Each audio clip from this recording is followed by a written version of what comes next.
স্বাগতম লাইফ কেয়ারে। আমাদের আজকের বিষয় জেনে নিন বর্ষার দিনের ভেজা জামা কাপড় ঘরে রাখলেই বিপদ। বর্ষায় এমনিতেও হাজারো ভোগান্তি, তার মধ্যে যদি ভেজা জামা কাপড় ঘরে মিলতে হয় তাহলে বিপদ বাড়ছে আরো কয়েক গুণ। কারণ স্যাঁতসেঁতে ঘরই রোগের আদুরঘর। সর্দি কাশি হাঁপানির মতো ক্রনিক রোগের ডিপু। শহরের জীবনে বেশিরভাগই এখন ফ্ল্যাট বাড়ির বাসিন্দা।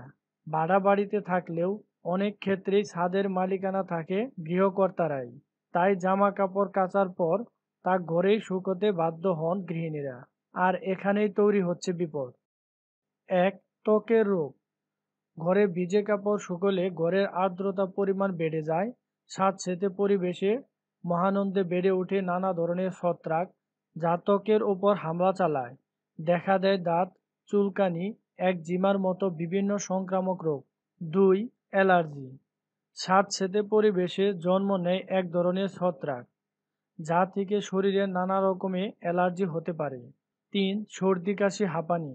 আর্দ্র জল পরিবেশ শরীরের রোগ প্রতিরোধক ক্ষমতা কমিয়ে দেয়।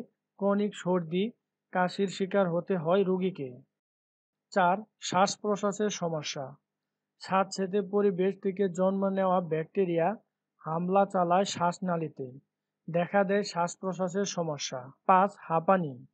দীর্ঘদিন ধরে ড্রাম ঘরে থাকলে ক্রনিক অ্যাজমার শিকার হতে পারেন আপনি। তাই বর্ষায় ঘরে ভিজে জামা কাপড় শুকোতে দিবেন না। কষ্ট করে বাইরে মেলুন। কারণ চিকিৎসকরা বলেন স্যাঁতসেঁতে ঘর মাত্রই রোগের আদুরঘর। আপনার জীবনকে সুস্থ, সুন্দর ও আনন্দময় করে তুলতে এবং বিভিন্ন স্বাস্থ্য টিপস ও পরামর্শ পেতে আমাদের চ্যানেলটিতে লাইক, কমেন্ট, শেয়ার এবং সাবস্ক্রাইব করবেন। ধন্যবাদ।